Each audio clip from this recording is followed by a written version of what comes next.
Hey guys, this is Imran and you are watching CYC channel.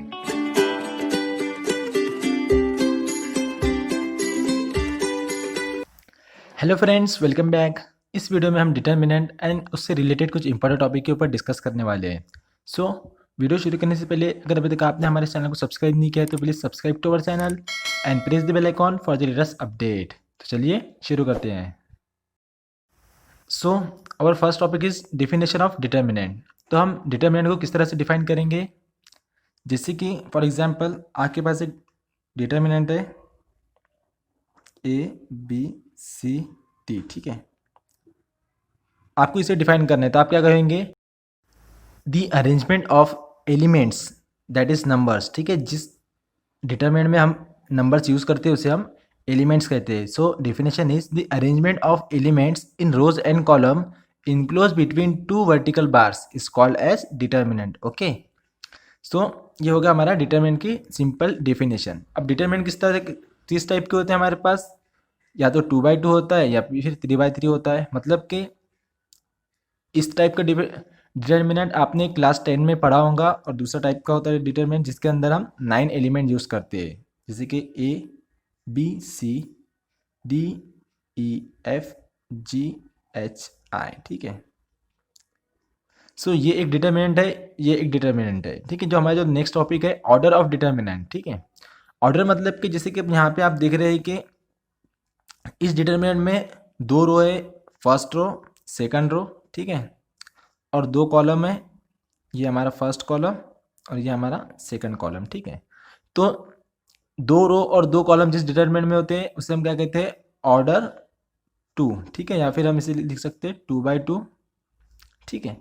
और जिस तरह से आप यहाँ पे देख रहे हैं ये डिटर्मिनेंट, इसके अंदर 3 रोज है एंड 3 कॉलम्स है, ठीक है ना। तो इस टाइप के हम डिटर्मिनेंट को कहते हैं ऑर्डर 3 डिटर्मिनेंट, और हम इसे लिख सकते हैं 3/3 डिटर्मिनेंट। ओके, तो इसे हम कहेंगे order. Then AIJ element of determinant. अब जो ए के साथ में जो लिखकर है आई और जे उसके सफिक्स में, ठीक है, ये क्या कहलाते हैं, ये एलिमेंट की पोजीशन डिनोट करते हैं, ठीक है। जैसे कि यहाँ पे एलिमेंट है ए, तो इसकी पोजीशन कौन सी है, आप देख रहे हैं कि ये फर्स्ट रो में है, ठीक है। तो जो आई होता है वो क्या करता है, नंबर ऑफ रो, यानी रो को डिनोट करता है कि कौन सी रो है। जैसे कि यहाँ पे ये फर्स्ट रो में है तो यहाँ पे आएगा 1, और जैसे कि ये फर्स्ट कॉलम में है तो यहाँ पे भी हम लिखेंगे 1, ठीक है। उसी तरह से अगर हम बी की बात करें तो बी जो है फर्स्ट कॉलम में फर्स्ट रो में है तो यहाँ पे रहेगा 1, देन सेकंड कॉलम में, ठीक है, तो यहाँ पे रहेगा 2। उसी तरह से ये आई थर्ड रो में है, फर्स्ट सेकंड थर्ड रो में, तो एंड थर्ड कॉलम में, ठीक है, फर्स्ट सेकंड थर्ड, तो यहाँ पे रहेगा आई 3। तो ये जो होता है यहाँ पे आप आई और जे दिख रहे हैं, ये क्या करता है, एलिमेंट की डिटरमिनेंट के अंदर पोजीशन डिनोट करता है कि एलिमेंट किस पोजीशन पे रखा गया है। Okay, then minor of element. अब ये माइनर किसे कहते हैं हम एलिमेंट का, ठीक है। माइनर फाइंड करने का, अगर हमारे पास 2/2 मैट्रिक्स है, यानी ऑर्डर 2 का मैट्रिक्स कह रहा हूँ मैं यहाँ पे, डिटर्मिनेंट है, तो इसका माइनर बहुत इजीली हम लिख सकते हैं। और इसमें अगर हमारे पास ऑर्डर 3 का डिटर्मिनेंट है तो उसे हमें फाइंड करना होता है। ओके, तो जैसे कि इस डिटर्मिनेंट में, ठीक है, ऑर्डर 2 वाले डिटर्मिनेंट में अगर हमें ए का माइनर फाइंड करना है तो ए का माइनर उसके अपोजिट में होता है, दैट इज डी, और डी का जो माइनर होता है वो होता है ए होता है। उसी तरह से जो सी की है, ठीक है, सी का माइनर हो जाएगा बी और बी का माइनर हो जाएगा सी, ठीक है, सभी उनके अपोजिट में उनके माइनर होते हैं। तो ये तो हो गया 2/2 मैट्रिक्स में माइनर फाइंड करने का इजी मेथड। बट अगर हमारे पास 3/3 डिटर्मिनेंट, अगर हमारे पास 3/3 यानी ऑर्डर 3 का डिटर्मिनेंट है, इसका अगर हमें माइनर फाइंड करना है तो हमें थोड़ा सा सॉल्व करना होगा। तो हम देख लेते हैं, जैसे कि हमें इस एलिमेंट फर्स्ट एलिमेंट जो हमारा ए है, ठीक है, इसका हमें माइनर फाइंड करना है, ठीक है, माइनर ऑफ 1 1 A11। अब इसका माइनर फाइंड करने के लिए हमें क्या करना होता है, जैसे कि अब ये जो एलिमेंट है ए फर्स्ट रो में है एंड फर्स्ट कॉलम में है, तो इसका माइनर फाइंड करने के लिए हम क्या करेंगे, फर्स्ट रो को स्किप कर देंगे और फर्स्ट कॉलम को भी हम स्किप कर देंगे। ओके, अब फर्स्ट रो और फर्स्ट कॉलम को स्किप करने पे हमें क्या बच रहा है, हमारे पास 4 एलिमेंट्स बच रहे हैं, और ये जो रिमेनिंग 4 एलिमेंट है हम इनका डिटर्मिनेंट फाइंड करेंगे। जो इनका डिटरमिनेंट रहेगा वही माइनर रहेगा एलिमेंट ए का, ठीक है। यानी कि minor of element A is, हमने फर्स्ट रो और फर्स्ट कॉलम को स्किप कर दिया तो हमारे पास कौन से एलिमेंट बचे, ई एफ एच आई, ठीक है। इसे सॉल्व करेंगे तो हमें 1 1 का माइनर मिल जाएगा, ओके। आप जो भी एलिमेंट का माइनर फाइंड करना चाहोगे, ठीक है, डिटरमिनेंट में, तो आपको क्या करना होगा, उसकी पोजीशन के जो रो और कॉलम है उसे हम स्किप कर देंगे, ठीक है। जैसे कि अगर हमें इस एच का माइनर फाइंड करना है, ठीक है, मैं यहाँ पे लिख देता हूँ माइनर ऑफ एच, ठीक है। अब ये एच की पोजीशन क्या है, थर्ड रो में है, ठीक है, और सेकंड कॉलम में है। तो हम क्या करेंगे, थर्ड रो को स्किप कर देंगे, यानी नीचे वाली रो है इसे हम स्किप कर देंगे, छोड़ दो इसे ऐसा। एंड जो सेकंड कॉलम है हम इसे भी स्किप कर देंगे, ठीक है, यानी ये कॉलम और ये रो को हम स्किप कर देंगे। तो कौन कौन से एलिमेंट बच जाएंगे हमारे पास, ए एंड डी, ठीक है। ये नहीं लिख सकते क्योंकि हमने थर्ड रो स्किप कर दिया है, तो हम यहाँ पे लिखेंगे ए डी एंड सी। अब सेकंड रो भी, सेकंड कॉलम में हम यूज़ नहीं कर सकते, तो हम इसे भी स्किप कर देंगे, हम लेंगे सी एंड एफ। तो इसे हम सॉल्व करेंगे तो हमें एच का माइनर मिल जाएगा, ठीक है। तो इस तरह से हम माइनर फाइंड करेंगे। आपको जो भी एलिमेंट का माइनर फाइंड करना है तो आप क्या करेंगे, उस एलिमेंट का रो और कॉलम को आप स्किप कर देंगे, और जो रिमेनिंग 4 एलिमेंट रहेंगे उसका डिटरमिनेंट फाइंड करने पे आपको उस एलिमेंट का माइनर मिल जाएगा, ओके। तो इस तरह से हम माइनर फाइंड करते हैं। देन माइनर के बाद होता है कोफैक्टर ऑफ एलिमेंट का कोफैक्टर किस तरह से फाइंड करेंगे। अब सिंपली कोफैक्टर के लिए हमारे पास फॉर्मूला है, ध्यान में रखना आप, cofactor of element A I जे, ठीक है। अब जैसे कि हमको एलिमेंट, जैसे कि यहाँ पे ए है, इसका हमें कोफैक्टर फाइंड करना है, ठीक है। तो ए आई जे का कोफैक्टर हम फाइंड कर रहे हैं, तो किस तरह से फाइंड करेंगे, हम लेंगे -1 raise to power I plus J, ठीक है। ध्यान में रखना ये हम कोफैक्टर के लिए फॉर्मूला है, A I J is equal to -1 raise to power I plus J into M I J, where M I J is the minor of element A, ठीक है। तो हमें क्या करना है, बस -1 raise to power I plus J से multiply करना है माइनर को, ठीक है। तो वो हमारा क्या रहेगा, वो हमारा रहेगा कोफैक्टर रहेगा, ठीक है, कोफैक्टर हमारा रहेगा। अब जैसे कि अगर आप कोई एलिमेंट का कोफैक्टर फाइंड कर रहे हैं तो सिंपल क्या है कि देखना है कि उसकी पोजीशन क्या है। जैसे कि अब यहाँ पे हम सपोज ये एफ है, ठीक है, इसका हमें कोफैक्टर फाइंड करना है।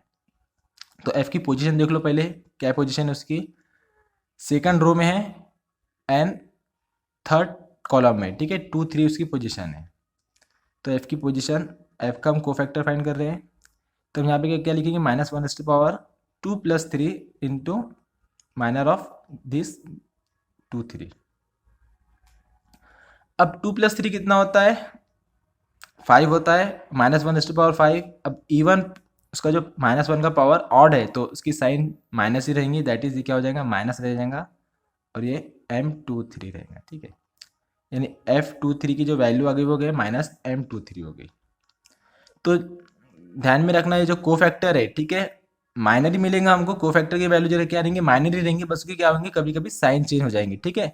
हमेशा साइन चेंज होंगी, कभी कभी साइन चेंज होंगी, ठीक है। अगर हम एक और एग्जांपल लेते हैं यहाँ पे हम, जैसे कि आई, इसकी जो पोजीशन है 3 3, इसका हम कोफैक्टर फाइंड करते हैं। तो यहाँ पे मैं लिखता हूँ I3 3 का कोफैक्टर हम फाइंड कर रहे हैं, ठीक है। तो -1 raise to power 3 + 3 into M33। अब -1 raise to power 3 + 3 6, even power है, माइनस का पावर इवन है, मतलब कि क्या हो जाएगा, प्लस हो जाएगा, यानी +1 1 इंटू M33, और 1 से मल्टीप्लाई कर तो वैल्यू चेंज नहीं होती, दैट इज M33 होगा, ठीक है।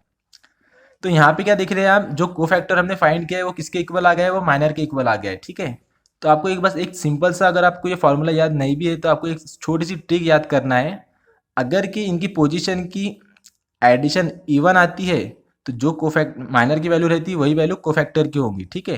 अगर इनकी पोजीशन की वैल्यू ऑड आती है तो जो वैल्यू माइनर की है तो बस उसी को हम निगेटिव साइन लगा के वैल्यू हम कोफैक्टर की बना सकते हैं। बस इतना सा आपको ध्यान में रखना है, तो आपको इतना सॉल्व करने की जरूरत नहीं पड़ेगी, ओके, ये आप ध्यान में रखना। तो हमारा ये हो गया cofactor of element, second topic, ठीक है। अब उसके बाद में एक्सपांशन, यानी how to solve the determinants, ठीक है। एक्सपांशन मीन्स सिंपली सॉल्व करना उन्हें। तो 2/2 मैट्रिक्स आपने 10th में सॉल्व किया है, नहीं भी है तो मैं एक और बार आपको बता देता हूँ। So determinant A B C D इसे हमें सॉल्व करना है। ओके, तो हम सॉल्व किस तरह से करते हैं, हम पहले इनकी मल्टीप्लिकेशन करेंगे, ए को डी से मल्टीप्लाई करेंगे, ए इंटू डी, देन माइनस लिखेंगे हम, देन सी को हम बी से मल्टीप्लाई करेंगे या फिर हम बी को सी से मल्टीप्लाई करेंगे, कैसे भी करो एक ही बात होती है, बी इंटू सी। तो इस तरह से हम इसे सॉल्व करते हैं। एक एग्जाम्पल ले लेते हैं, जैसे कि हमारे पास एक डिटर्मिनेंट है 1 3 4 5, ठीक है। तो सॉल्व करने के लिए क्या करेंगे, हम 1 को 5 से मल्टीप्लाई करेंगे, 1 इंटू 5, देन माइनस 3 इंटू 4, ठीक है। 1 इंटू 5, 5 माइनस 3 4 ज़ा 12, 5 माइनस 12 -7, ठीक है। 12 बड़ा इसलिए हम -7 का यूज़ करेंगे। ओके, तो इस तरह से हम सॉल्व करते हैं 2/2 मैट्रिक्स। अब 2/2 मैट्रिक्स तो क्या 3/2 ऑर्डर 3 का मैट्रिक्स इस तरह से सॉल्व करते हैं हम। तो यहाँ पे हम मैट्रिक्स ले लेते हैं ABC DEF GHI। अब इसे सॉल्व किस तरह से करते हैं, ठीक है। इसे सॉल्व करने के लिए हमें क्या करना होगा, तो आप क्या कर सकते हो सॉल्व करने के लिए, जैसे जनरल फॉर्म में, मैं तो पहले अभी जनरल बता देता हूँ हम किस तरह से सॉल्व करते हैं। तो जैसे कि एलिमेंट है, फर्स्ट रो है, ठीक है। फर्स्ट रो के हम एलिमेंट लिखेंगे, जैसे कि सबसे पहले ए लिखेंगे। अब ए को हम मल्टीप्लाई करेंगे किसके, ए के माइनर से। अब ए का माइनर किस तरह से फाइंड करते हैं, हम क्या करेंगे, फर्स्ट रो और फर्स्ट कॉलम को स्किप कर देंगे, remaining element A into EFHI, ठीक है। ये डिटर्मिनेंट है, ठीक है, A into minor of A. Then minus, ध्यान में रखना सेकंड टर्म में माइनस, फर्स्ट प्लस है, सेकंड माइनस है, बी। अब बी को हम मल्टीप्लाई करेंगे उसके माइनर से, तो बी का माइनर क्या करेंगे आप, फर्स्ट रो और सेकंड कॉलम स्किप कर देंगे, that is DGFI, DGFI। Then क्या है लास्ट में प्लस सी इंटू उसका माइनर, फर्स्ट और थर्ड कॉलम हम स्किप कर देंगे, दैट इज DGEH, ठीक है, इस तरह से। तो इस तरह से हम फाइंड करते हैं।